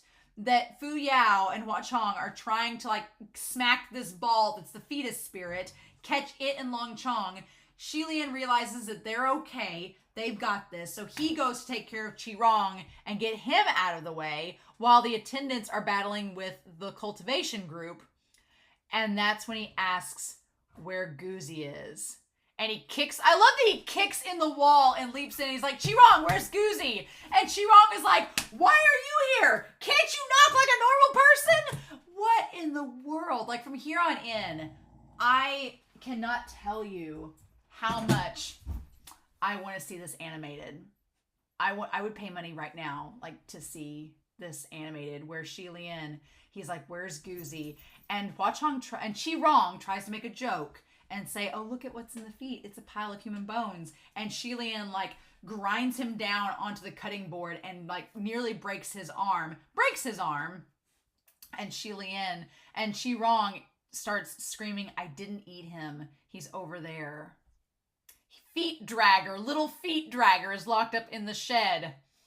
Calling Guzi little feet dragger. Now, the thing that is bad is that he has a fever, like he's feverish. So Guzi is not in a good place. So he needs treatment, but there's no time to worry about that right now because all the monks enter and nearly slip on all the human bones. And they're like, it's a shady That's probably one of my favorite lines. They're like, it's a shady establishment. I'm like, you're just now realizing that? Like, just, oh my God. And they're like, I told you I'd never seen chicken feet that long. The chaos of the humor of this scene is just, it's astounding. I'm like, what? I'm floored, y'all. I'm floored. And then the mob cries, they're like, get out of the way of my work. Don't get in the way of my work. And Fu Yao's like, get out of the way, the skilled master. My favorite part of this whole encounter, though, is that the yellow talismans that are like nails shoot into Qi Rong's back, and he's like, ghost murder! Ghost murder, like anybody, like the mortals and heavenly officials would care that there had been a ghost murder. But just, he's such a diva. What a troll. What a ridiculous person. Oh my God. And he chased after Fu Yao. Like she was chasing after Fu Yao like she was going half mad as the fetus spirit was leaping up and down with Fu Yao. And oh my God. And like half of Qi Rong's face was changing shape by how hard Shi Lian was pressing him down to the chopping board. I love it. And he's like, why is it always like this no matter where I go? What do y'all have against me? Why won't you let me effing eat? Well, because you're trying to eat humans. I guess that's the karma you get, Qi Rong. But I love how he tries to make it about him as the victim. And it's like, are you freaking kidding me? And then, as he wailed, his eyes spun and saw through the collapsed wall of the kitchen to the outside. And I love that Hua Chong, amidst all of this, is sitting against a tree, building a golden foil palace. And he had a little mansion made of 10 gold foils. And that's when Qi Rong yells, look outside, the crimson rain-sought flowers turned into a brat. Go get him now. And he's about to say more when Shi Lian puts the knife in his mouth. And at that point, I'm like, this is the most violent that I think Shi Lian has gotten with Qi Rong. And he's not even just Qi Rong. He's Qi Rong in the dad's body. Like, he's still in the dad's body. And Shi Lian, coming from the end of volume 2, where he was about to where he's about to kill Qi Rong with the axe and everything, or with the sword. He's about to slice his head off. Here he just has a knife and he's like, okay, you're going to stop. I love that Shi Lian has gotten calmer and he reigns in his anger, but he's also showing it more. And then he's like, if he moves, he's going to get stabbed with the knife, right? And then that's when they notice Hua Chong, and Shi Lian grabs Guzi, grabs Rui, binding Qi Rong and drags him along. And Qi Rong thinks he's doing it on purpose. And I love the mob is like watching him drag this ghost that's like cursing at him. And he's just like, they're like, do we charge at them? And they're like, watch for trickery. And then Hua Chong, as soon as he finishes the Golden Palace, he just goes and knocks it over. And as the Golden Palace collapses, the inn crumbles. So it's like during this whole time, Hua Chong was not just sitting there playing with the Golden Palace. He was completely dismantling the illusionment spell on the inn to make it turn back into what it was. I'm like, Hua Chong, even in child form, he's like this little tiny badass. And I'm kind of like, I love it. I love it. I love Hua Chong in baby form. Yes, please. Oh my God. And so Shilian's worried about San Long, but he's like, oh no, I'm fine. And then I love that Fu Yao is like, you're not bothered. I'm bothered. And he captured the fetus spirit. And so Fu Yao plucked a piece of straw from his hair and stopped before Shilian and Hua Chong. You did this on purpose. And what I love about it is that Shilian is like, I love that Hua Chong doesn't say that he did it on purpose or not, but he just looks up at Shilian with his big eyes and is like, it wasn't me. And I love that Shilian is like, surely not. Kids don't know how to control themselves. I'm so sorry, Fu Yao. How do they phrase in the book? I read the chapter in the book and I about lost my mind where he like talks about that. He's like, he says, oh, no, surely not. Kids don't know how to control their strength. I'm so sorry, Fu Yao. And Fu Yao was like, kids, does your highness really think I'm blind enough not to recognize who that is? And he says, what are you talking about? This is just a very normal little boy. Oh my God. I love that Fu Yao just stares at Hua Chong with narrowed eyes like, I know exactly who you are, but I'm not going to argue with Shilian. I'm like, I love it. I'm like, yes, because Fu Yao's been around Hua Chong from Banyu. He knows how to recognize him. But that's interesting. That is interesting though, because does he? I thought Nanyang and Fu Yao had a really hard time recognizing San Long. I don't know if I feel like they had a hard time. They were convinced.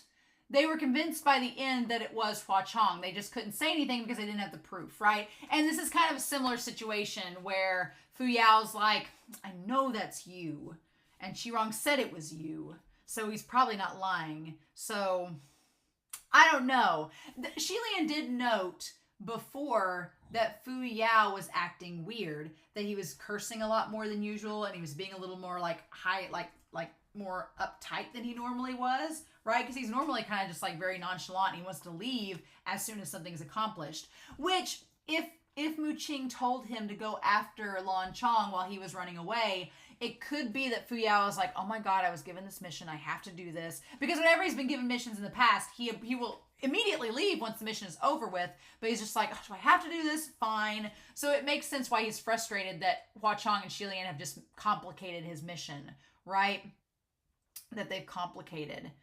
And so then it says that Lan Chong pushed a piece of roof and crawled out. Fu Yao turned back to her. And he put Guzi on the ground. And then a hesitant voice rang by his ears, Your Highness. And it was Feng Xin. I love this part here where Feng Xin, he remembered Shilian's password from 800 years ago. And he actually laughed like he thought it was clever and funny when Shilian told him. Like, that's so sweet. Like, I actually really like that Feng Xin, despite Feng Xin trying to like ignore Shilian and like distance himself from him in the beginning, the more we see of him and Feng Xin, the more we realize that they really did have a really good relationship. The two of them did, right? And he says he knows it's not good. There's entire chaos. And then we get the other side of sexism, right? The other side of the game. Because all these men who bitched about Ling Wen and said that she wasn't doing a good job and that they could do her position in half the time, when they actually have to fess up and walk the walk after they've talked the talk, they can't do it. And I'm like, imagine that. So I'm just like, man, I do feel for Ling Wen in that moment because like she's been ridiculed this entire series from the Heavenly Realm. And finally, when they get a chance to do half of what she does, they're not as good at it. So it's like, how do you like them apples? Like, which kind of makes the situation all the worse for Shi-Lian, because Shi-Lian kind of outed her and made her leave in the first place. So if Shi-Lian's not careful, the Heavenly Realm is probably going to try to blame it on him if they find out. It's like, And they're like, something's happened to Mu Qing.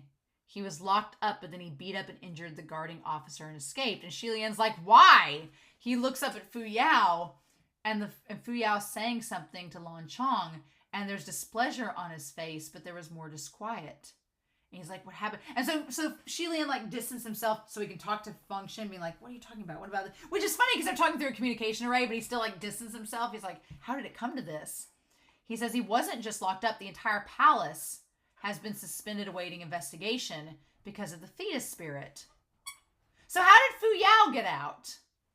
If the entire palace was suspended, then how did Fu Yao get out? So did Mu Qing release him? Because yeah, how did he get out if the entire palace has been suspended? How did he get out? Okay, maybe Mu Qing released him, but wouldn't Feng Shen know about that? It was because of the fetus spirit. What happened to it? Was it related to the case?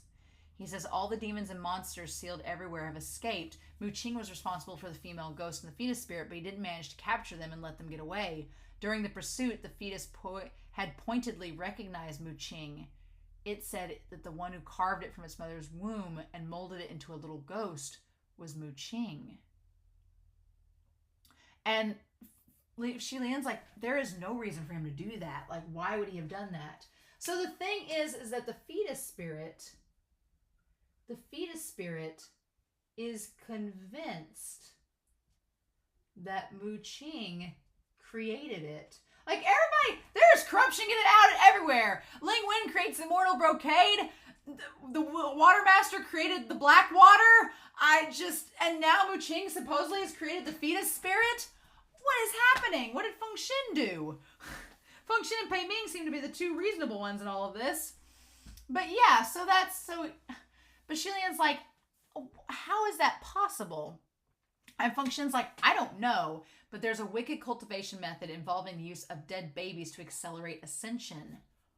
So apparently there is a cultivation method to use dead babies to make one ascend faster. So what? So that's messed up. That's 8 kinds of messed up. So then it's like, what are they suggesting? They're like, it says that there's a number of people now that suspect whether his ascension was also problematic. So now they're saying that, and sorry, Huckleberry's playing with this toy. Now they're saying that not only did he create the fetus spirit, but he was doing so to accelerate his own ascension, which is related to the Water Master. So of course, after all this stuff with the Water Master, everybody's like wanting to immediately crack down on any corrupt heavenly officials. So they plan to lock him up first before taking their time to thoroughly investigate his past actions. But he couldn't sit still and ran away. And now they believe he's guilty and escaped because of the crime. Because yeah, the Heavenly Realm was like, oh, well, we're just going to lock you up until we find out what's happened. But something with the fetus spirit, and it was like that when we saw Mu Qing with Lan Chong before. There's something about this fetus spirit and something about what's going on here that Mu Qing is trying to keep under wraps, that he doesn't want people to find out about. So while it does look especially guilty that he just bolted instead of staying under investigation, there's probably one of 2 reasons. Either one, he knew that people in the Heavenly Realm don't like him because he's never tried to make friends with anybody. So they're not going to back him up. And it's very likely they'll throw him under the bus and convict him, in whether it's true or not, and he gets stripped of his powers. Because Mu Qing has grown up in an environment, before Shi-Lian took him in, Mu Qing grew up in an environment where he saw the corruption in the system. He's seen how privilege works, and he doesn't like it. So he probably was like, oh my God, I don't have any friends here. I'm going to be in trouble whether I'm innocent or guilty. So that could be one reason he ran away. And the other reason is whatever has happened is so bad, he doesn't want involvement in it. He doesn't want it brought back up here. So Who knows, right? I guess we're solving that mystery in this volume. I guess we're getting that too. What? And so then Shilian's like, wait a minute, this really isn't right. If Muqing was the perpetrator, then why didn't the fetus spirit and Lan Chong recognize him at the Great Martial Hall to begin with and accuse him during capture? Wouldn't that be obvious? And he's like, by the time I found out, things had progressed to this point, so I don't know what happened either.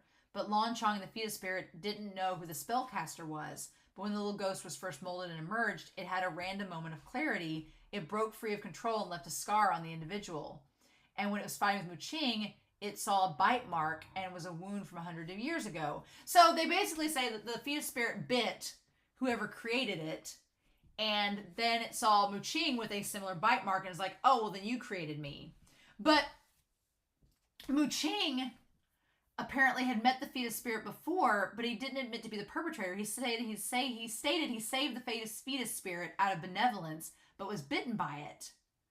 But he might as well not have tried to explain anything. And so, yeah, here's the thing. Muqing is not known as a warm, fuzzy, kind-hearted guy. He's a loner that doesn't seem to like anybody. So that doesn't make sense at all. Like, him being benevolent to a fetus spirit,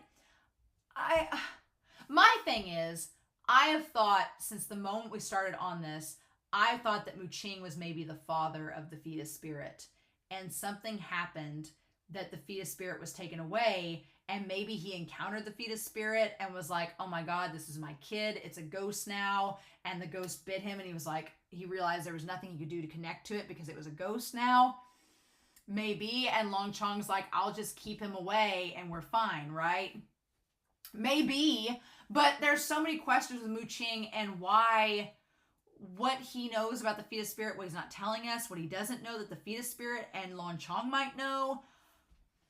The point is, Muqing is nowhere to be found, and Fu Yao somehow got out of suspension and is chasing her down for Muqing. So I don't know if Muqing broke him out, but it's curious Function's not mentioning it, though. Has Shilian mentioned that he's with Fu Yao yet? And so he says, now that's happened, no one would believe it, and he tried to argue. And he's like, things are out of control here, Your Highness. Where are you? The Heavenly Emperor said the gathering of ghosts is unstoppable by now. Hurry back and join the assembly. And he's like, well, I'm currently... So he didn't get a chance to tell Function about Fu Yao. Because, yeah, that doesn't make any sense. How? And then Fu Yao's like, who are you talking to? Oh, my God. Oh, my God. What is going on? This set of chapters was really, really good. I loved this set of chapters so much. But I'm going to be honest, y'all. I don't know if I'm going to be able to wait. I'm going to have to wait, unfortunately, because I'm going out of town. I'm going out of town this weekend, and I have to work on getting reactions ready for when I'm gone this week. So I am unfortunately going to have to wait on this reaction, but oh my God, as soon as I get a chance, I'm going to read the next set of chapters because this whole set was absolutely bonkers. The thing with Fu Yao doesn't make sense to me. How did he get out if they're under suspension? And how did Muqing let him out? Function doesn't know that Fu Yao is there. So if this isn't Fu Yao, if it's an imposter, we need to know, because we've had imposters in the past in this show. So if it's not Fu Yao and it's somebody else like pretending to be to catch the ghost, we need to know. But why would you impersonate Fu Yao? I don't know. I need answers, damn it! So in the meantime, I'm curious to know your thoughts down below. Please no spoilers, hints, or clues. I know I'll figure it out eventually. But next week, we're going to look at chapters 140 to 142, or pages 53 to 58. We got a nice little chunk of this go-around. See, we got a nice little chunk. Still lots to go. But I'm excited, y'all. I hope you all are too. But in any case, I hope you all have a wonderful week. Please stay safe. Take care. These chapters are amazing. And I can't wait to be back next week with more Heaven Officials Blessing. Bye!